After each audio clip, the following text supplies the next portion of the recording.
Baik, selamat sore Ibu dan selamat sore teman-teman. Selamat sore.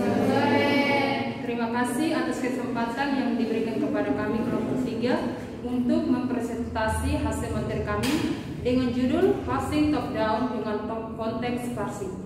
Sebelum lanjut mempresentasi materi kami, saya ingin memperkenalkan kelompok kami. Yang pertama, nama saya Yuni Karistibitin dan teman saya Desliana Rahmana Mendaha. Perkenalkan, nama saya Prokopia Jadi Cekoli. Perkenalkan, nama saya Maria Mabui. Baik, sekian perkenalan kami.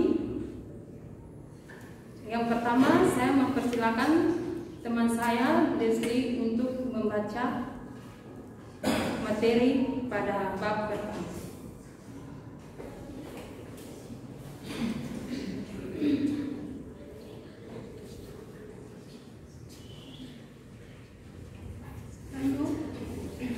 Untuk pendahuluan, tata bahasa bebas konteks yang digunakan untuk juru tulis bahasa bebas konteks sangat populer di kalangan parser pengembang.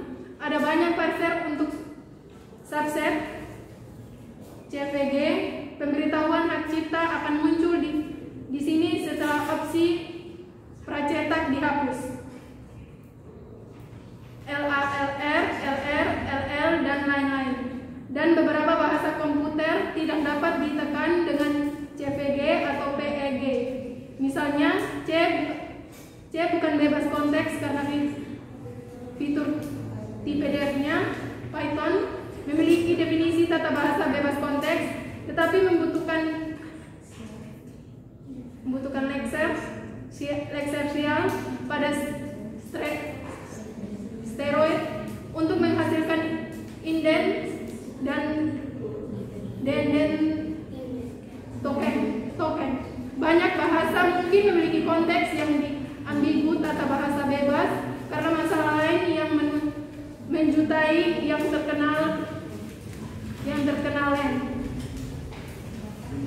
Bahkan bahasa seperti XML dengan elemen arbitrer nama bertentangan dengan kumpulan nama elemen yang terbatas. Tidak boleh dinyatakan dalam CVG. Pendekatan umum untuk mengatasi keterbatasan parser bebas konteks adalah menulis parser secara manual dalam kurung Ruby atau tambahan pra-pemrosesan Miss Python atau Pascal pemrosesan. 2. Mengurangi konteks secara singkat. Ide dasar dari konteks parsing sangat sederhana. Gunakan amengurai konteks sebagai input ke fungsi parsing alih-alih aliran masukan. Konteks parsing merangkum aliran input serta mungkin informasi lainnya. Fungsi penguraian apapun dapat mengakses konteks dan dapat memodifikasinya dan sangat meningkatkan kekuatan komputasi dari sebuah traparser bebas konteks diktional tanpa memperkenalkan yang sulit dibaca. Aturan tata bahasa kami berusaha untuk mengurangi bahasa pemrograman yang merupakan bagian dari bahasa yang peka terhadap konteks, sementara bertujuan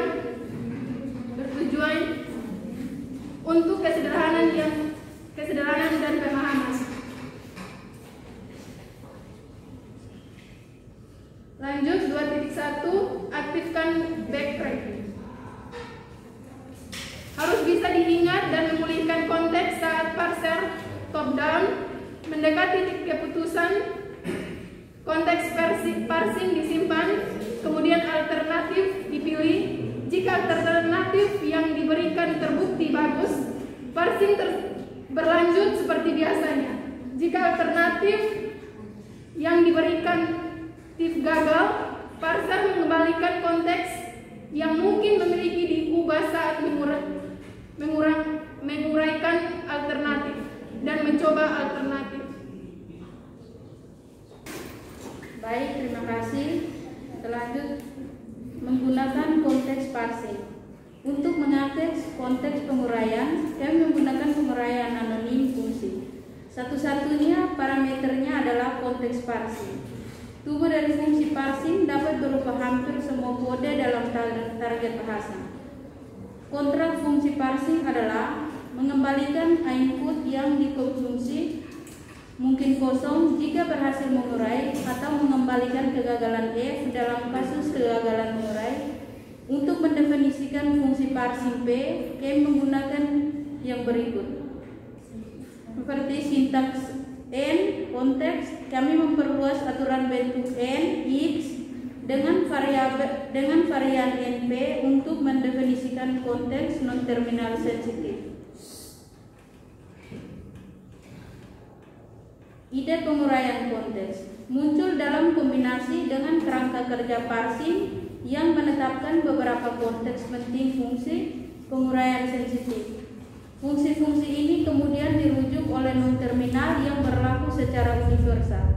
Jadi, tata bahasa pelaksana tidak memerlukan formulir khusus NP dan dapat bertahan dengan formalisme bebas konteks yang sudah dikenal.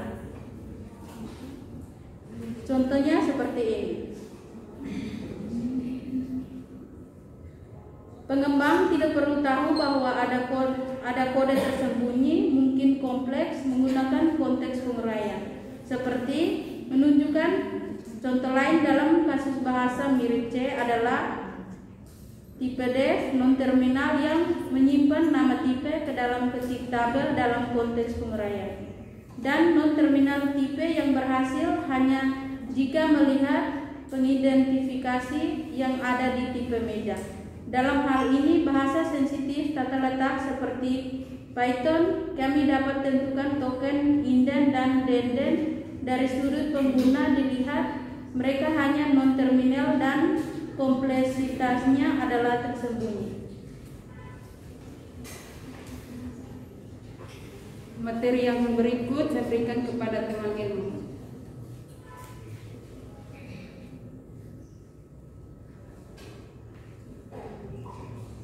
Tidak bebas konteks jika kita ingin ID arbiter, cocok atau dan jika ada jumlah tak terbatas dari kemungkinan IDs. Jika itu tidak dapat diekspresikan dalam bentuk bebas konteks, seseorang pengembang harus mendefinisikan tata bahasa bebas konteks yang menerima superset atau XML dengan pasangan ID. Apapun itu menerapkan parse ekstra ke verifikasi apakah pasangan ID cocok. Namun jika suatu kerangka kerja menentukan lebih dulu non sensitif konteks minimal open tag dan close tag mewakili open in dan penutupan elemen XML. Kita cukup menggunakan non-terminal ini. Tata bahasa seperti XML yang pakai konteks terlihat seperti yang bebas konteks. Implementasi Petit Parser. Petit Parser adalah implementasi PEG yang populer untuk Smalltalk. Lihat lampiran A. Petit Parser mudah beradaptasi dengan parsing konteks.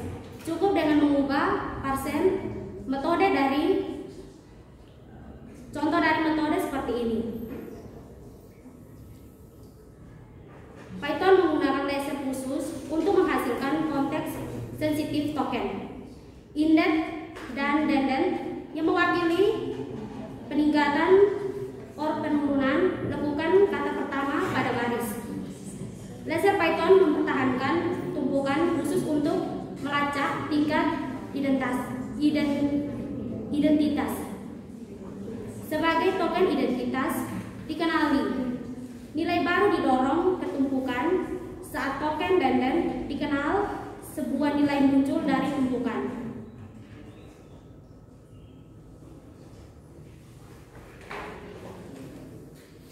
Petit Parser dengan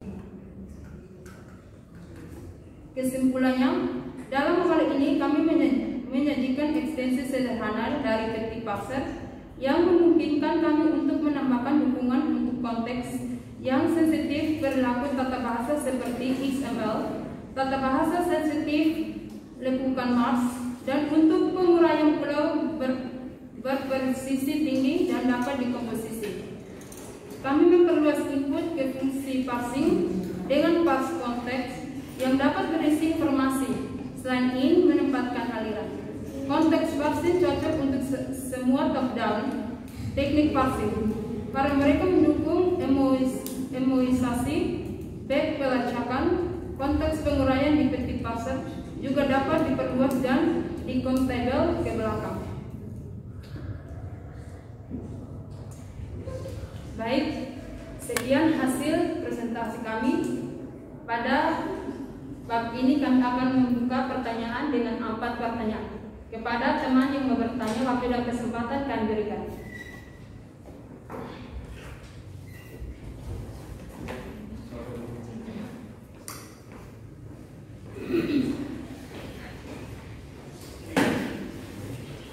Oke, silakan kalau ada yang mau bertanya.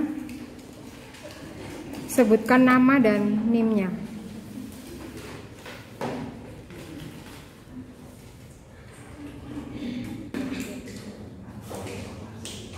Oke, terima kasih ya. Ini kelompok 3. Kalau belum ada yang tanya, yang lain mungkin kalau ada yang mau tanya dipersiapkan. Saya yang tanya dulu ya. Tadi saya lihat ada inden dan deden. Bisa dijelaskan apa perbedaannya? Inden dan deden.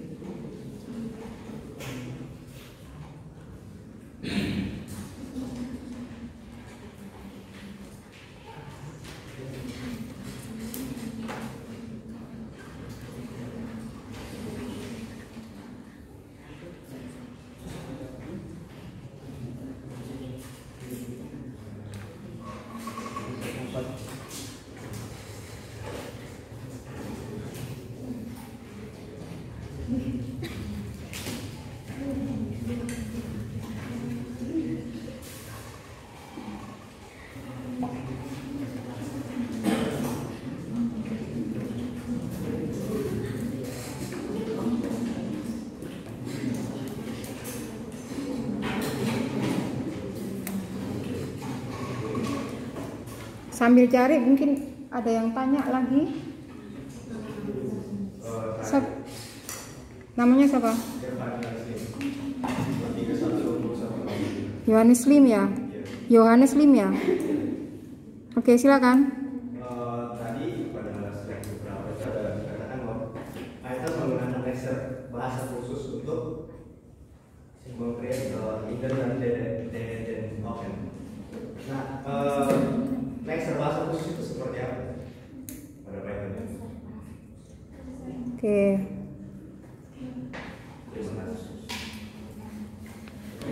Mungkin kalau belum bisa menemukan kita lanjut sambil dicatat ya. Kalau enggak saya yang dibacakan juga baik. Pertanyaan dari Yohanes Lim, lexer bahasa khusus itu seperti apa ya? Berikutnya pertanyaan kedua. Siapa namanya? Angkat tangan.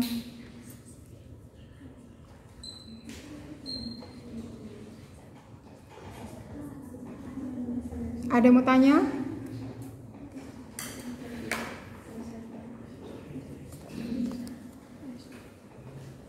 Siapa yang mau tanya? Kamu? Namanya siapa? Emilia Susanti. Ya, siapa? Emilia Susanti. Emilia? Iya, iya. Emilia siapa? Emilia Susanti. Oh, Susanti. Iya, iya. Oke. Tanya apa, Emilia? Bisa tolong dijelaskan mengapa non-terminal dan konteks terminal bersifat tersembunyi? Sekarang dengan cara memesan dan membayar tanda jadi terlebih dahulu. Perbedaan ini denden yaitu properti yang terjadi atau belum dibangun. Oke, terima kasih. Berikut. Baik, yang berikut saya akan menjawab pertanyaan dari Ibu, di mana apa yang dimaksud dengan Petit parser. Saya, petit parser toh? Saya ulangi, saya akan menjawab pertanyaan dari Ibu, apa yang dimaksud dengan petit parser? Jawab, Petit parcel adalah implementasi PEG yang populer untuk small talk. Sekian. Lanjut.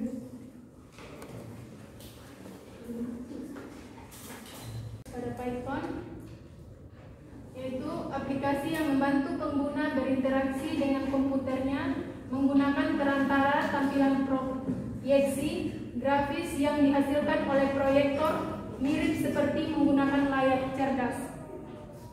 Itu pertanyaan dari Yohanes Lim ya? Ya. Oke, cukup ya? Bagaimana jawaban yang diberikan teman saya? Apakah sesuai? Bisa. Terima. Aplikasi yang membantu pengguna berinteraksi dengan komputernya menggunakan perantara tampilan proyeksi grafis yang dihasilkan oleh proyektor, mirip seperti menggunakan layar cerdas. Tapi penjelasan bagian nomor ini 1. Di sini itu terbatas menggunakan laser khusus untuk menghasilkan konteks sensitif token, hidden dan hidden. Kalau tadi pertanyaannya itu, laser khusus ini seperti apa? Mengapa non-terminal dan konteks tersembunyi? Jawabannya adalah karena objek unik tetap dibagi atau digunakan dalam perbuatan string. Non-terminal akan dibangun dari simbol terminal. Jumlah simbol terminal dalam simbol non-terminal dapat bervariasi. Terima kasih. Coba dijelaskan ulang sekali. Baca ulang. Mengapa non-terminal dan konteks tersembunyi?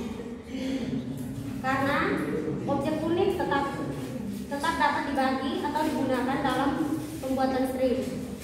Simbol non-terminal akan dibangun dari simbol dan jumlah simbol terminal dalam simbol non-terminal dapat bervariasi.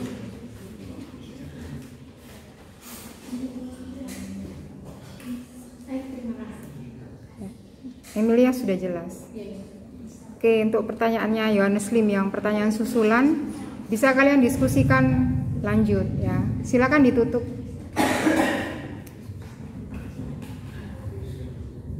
Baik, sekian hasil presentasi kami pada sore hari ini. Jika ada jagung yang patah, jangan simpan di dalam hati dan dalam peti. Jika ada kata yang salah, jangan simpan di dalam hati. Sekian dan terima kasih.